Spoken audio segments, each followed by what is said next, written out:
Prezados acadêmicos que nos assistem de todo o Brasil, eu sou o professor Mário Henrique da Rocha, sou doutorando e mestre pelo programa de pós-graduação em Direito na Universidade de Caxias do Sul e especialista em Direito Internacional e Direito do Mar pela mesma instituição. Nesse momento me encontro em Valparaíso, no Chile, realizando um período de doutoramento sanduíche junto à Pontifícia Universidade Católica de Valparaíso. Esse ano, a LAUIC apresenta a seguinte linha temática: sustentabilidade social e econômica no centro da agenda jurídica brasileira. Nesse sentido, passarei os próximos minutos apresentando esta fala que intitulei de Responsabilidade Social, Sustentabilidade Ambiental e Crescimento Econômico, os desafios do direito do mar no equilíbrio da atividade pesqueira.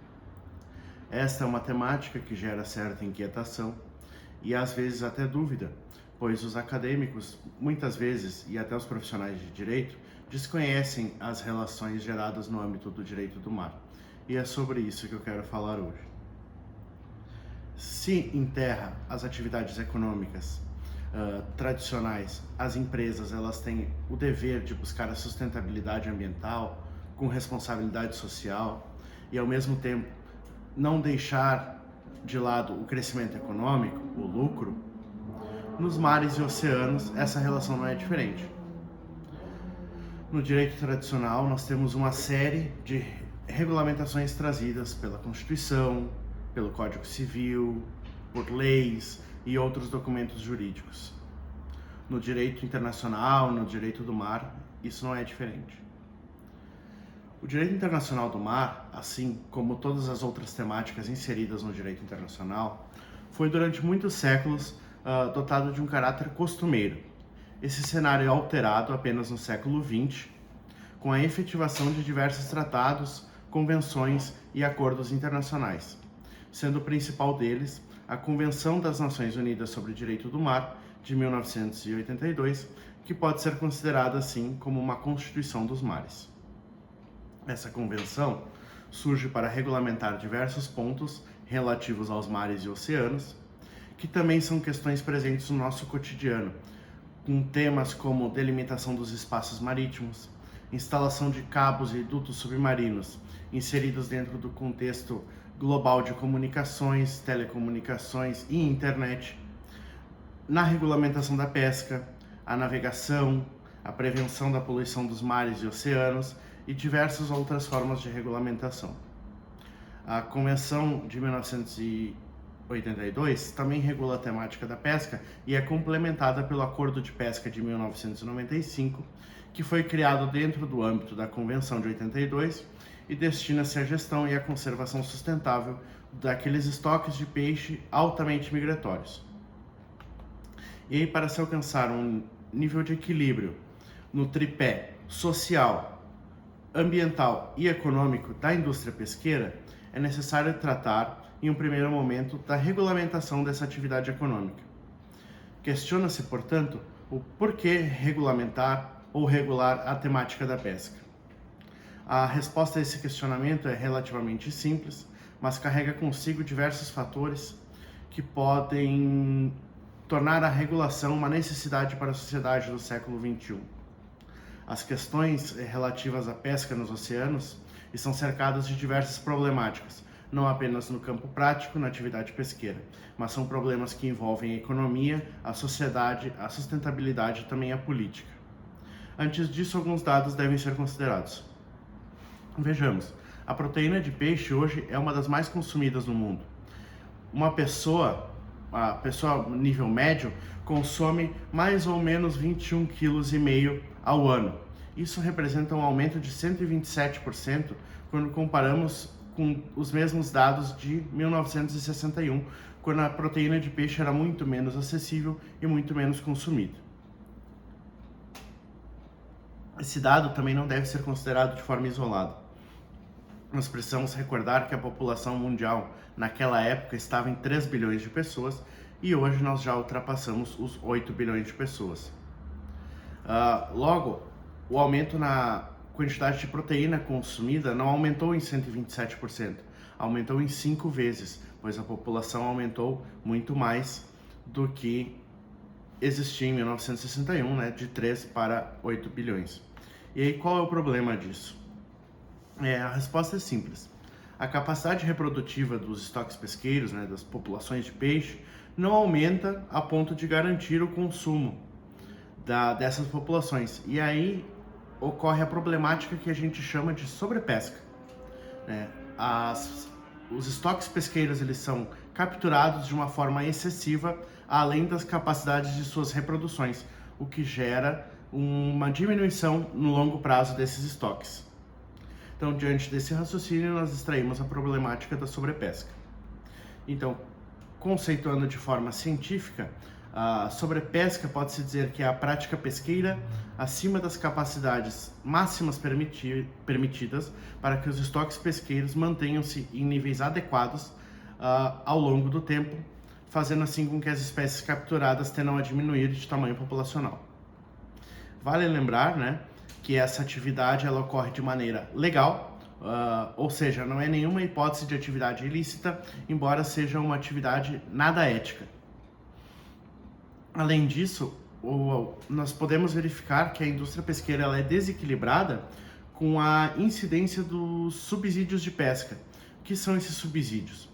Benefícios financeiros, pagamentos, abatimentos de impostos e quaisquer outros serviços prestados por governos ou entidades que tenham interesse na atividade pesqueira, na indústria pesqueira, que gerem, de certa forma, um benefício econômico para aquelas indústrias, mas que, ao fim e ao cabo, contribuem para o aumento dos estoques sobrepescados. Embora aparente ser uma atividade lucrativa, que as indústrias pesqueiras recebem incentivos para aumentar a sua pesca, aumentar a sua quantidade de estoque pescado, ao longo prazo isso acarreta na extinção de espécies, na sobrepesca, gerando um risco em toda a cadeia produtiva, em toda a atividade pesqueira, e não só isso, nos 3 pontos do tripé, na economia, como já falei, no meio ambiente pela extinção das espécies e para a sociedade, colocando em risco como o consumo das proteínas e até uma possibilidade de crise alimentar. E existem outras atividades, aí sim ilícitas, que colocam em risco a sobrevivência dos mares e oceanos. Posso citar aqui a pesca ilegal, não declarada e não regulamentada, a pesca de arrasto e a pesca fantasma. Essa primeira, pesca ilegal, não declarada e não regulamentada, embora o nome trate como uma questão só, ela é subdividida em 3 tipos.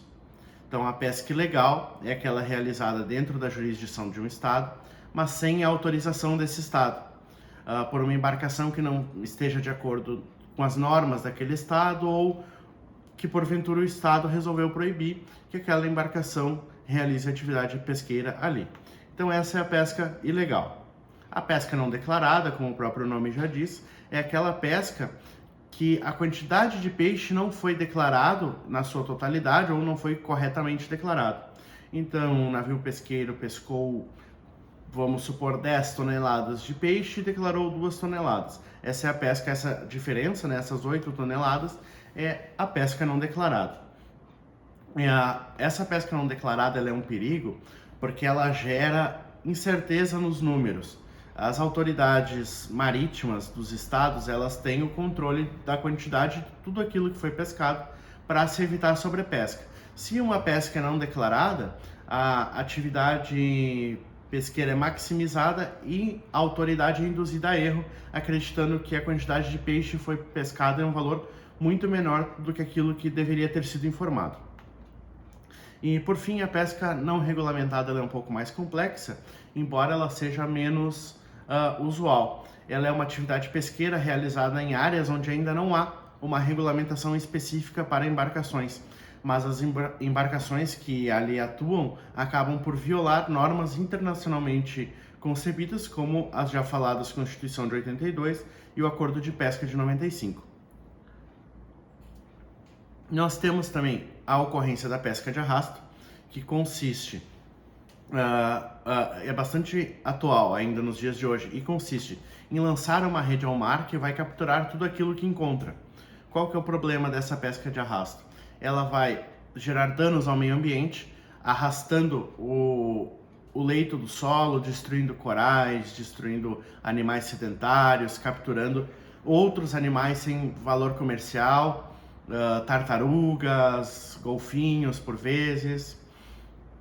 Então é uma prática bastante condenável e inclusive é interessante citar que o estado do Rio Grande do Sul, o estado do Rio Grande do Sul proíbe em sua legislação estadual a atividade fim dessa pesca de arrasto.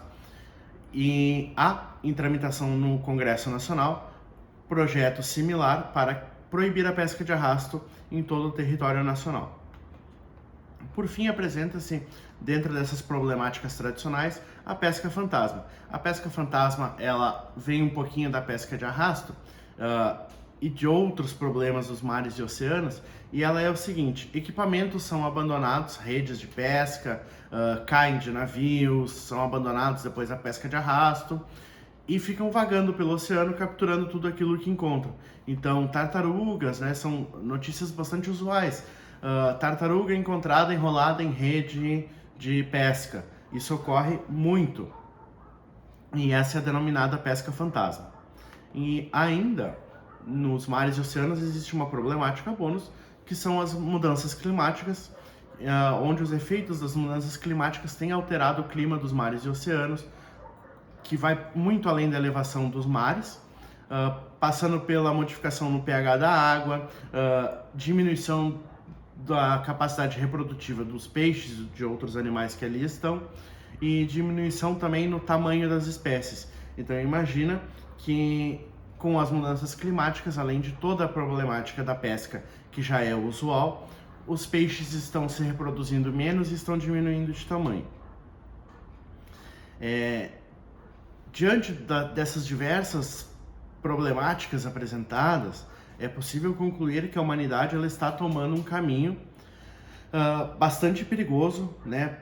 Bastante um caminho que viola muito o meio ambiente equilibrado para presente e para as futuras gerações, assim como prevê o nosso artigo 225 da Constituição Federal, né? Que devemos manter um meio ambiente equilibrado para a atual e para as futuras gerações. E esse é um caminho perigoso que está indo na contramão do que nós temos no nosso direito nacional e também no direito internacional, né?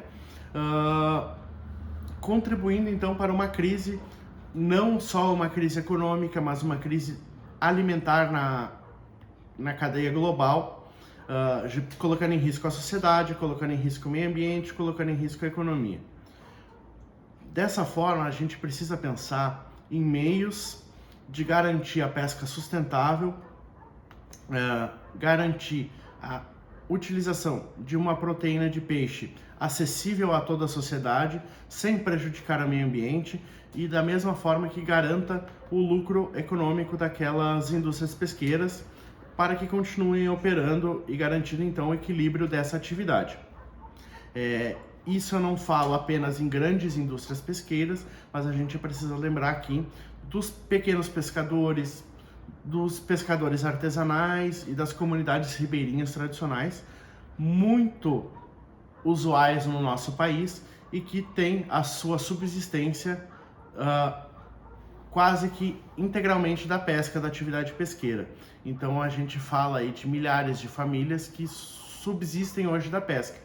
Sem um equilíbrio na atividade pesqueira, as indústrias provavelmente, com o seu aporte financeiro, conseguirão dar um jeito, dar uma ajustada na sua atividade econômica para não perder a sua atividade fim, seja através da aquicultura ou de outros meios, né? A aquicultura é a manutenção de peixes em tanques, né? Em grandes piscinas, para que esses peixes possam se reproduzir como se fosse uma espécie de cativeiro. Mas o pequeno pescador não tem essa possibilidade, então numa atividade pesqueira em desequilíbrio, o pequeno pescador é fortemente prejudicado. E aí a resposta de como sair desse problema, ela é muito mais complexa de responder, mas a gente busca trazer aqui alguns insights para que se possa responder e que realmente já se começou a responder esse questionamento. Isso passa, né, pela regulamentação dos mares e oceanos, e essa mudança então já foi iniciada. O start, né, na consagração lá na Convenção de 1982, Convenção das Nações Unidas sobre o Direito do Mar, que trabalha a regulação dos mares e oceanos, servindo então como uma espécie de constituição jurídica dos mares e oceanos, principalmente no nosso campo de estudo, nas questões relativas à pesca. Temos então a complementação disso pelo Acordo de Pesca de 1995, com foco nas espécies altamente migratórias. Aí falamos de espécies de alto valor comercial, como atum e salmão. E são diversas espécies, não existe apenas uma espécie de atum. São mais de 8 espécies. Todas elas de alto valor comercial. E a partir desses dois documentos, tivemos um start, tivemos um início, né, para se buscar o equilíbrio social, ambiental e econômico da indústria pesqueira. Temos documentos relacionados pela FAO, Código de Conduta da FAO, documentos das Nações Unidas, e a própria OMC tem trabalhado, né, a Organização Mundial do Comércio, tem trabalhado para se garantir então esse equilíbrio. Dentro da sua visão econômica, né, a OMC criou, depois de 20 anos de discussões, o Acordo de Subsídios de Pesca em 1922. O acordo ainda não está em vigor, mas os países estão adentrando ao acordo. E já temos países como Estados Unidos, China, Rússia, outros países pesqueiros como Japão, Austrália, Chile, Canadá, países muito importantes no cenário da pesca internacional que já adentraram ao acordo, e no caso brasileiro também está no Congresso Nacional em tramitação para que o Brasil ratifique esse acordo de subsídios de pesca, que busca diminuir aqueles subsídios que são prejudiciais, aqueles subsídios, como falei anteriormente, que geram a sobrepesca, e subsídios também que acabam beneficiando a ocorrência da pesca ilegal, da pesca não declarada e da pesca não regulamentada. Paralelo a isso, é necessário, e já verificamos pela indústria, o desenvolvimento de tecnologias que diminuam os impactos negativos causados pela atividade pesqueira no meio ambiente. E, como bem falei anteriormente também, o desenvolvimento das indústrias de grande escala pela atividade da aquicultura, numa forma de criar os estoques pesqueiros longe daquele grande macro do número dos estoques, né, livres nos oceanos.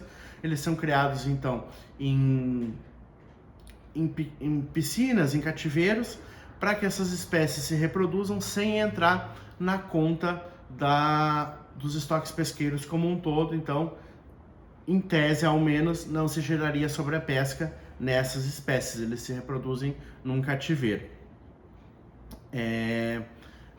Isso busca, né, a atividade da aquicultura, ela é paralela à pesca, e ela busca então um ambiente controlado para que se possa aumentar a oferta de proteína de peixe sem diminuir aqueles estoques.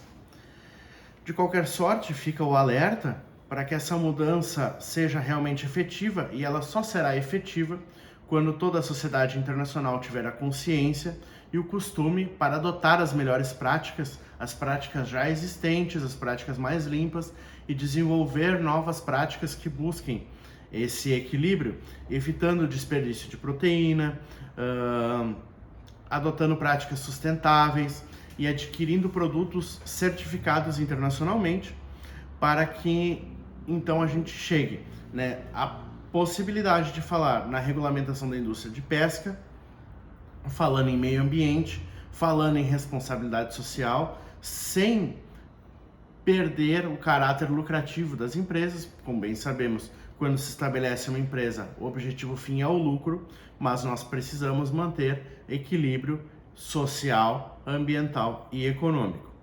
Falar nisso, então, é pensar na pesca para 10 anos, para 20, para 50, para 100 anos, sempre com responsabilidade e equilíbrio. Somente assim chegaremos a níveis aceitáveis de de uma quantidade pesqueira sem prejudicar a sociedade, sem prejudicar o meio ambiente, gerando lucro para as empresas. Dessa forma, eu agradeço a atenção de todos, agradeço aos organizadores desse evento. É um prazer, sempre é um prazer voltar à Jornada Internacional de Direito e à Law Week. E nós nos vemos nas próximas oportunidades. Aproveitem as palestras maravilhosas desse evento e até a próxima.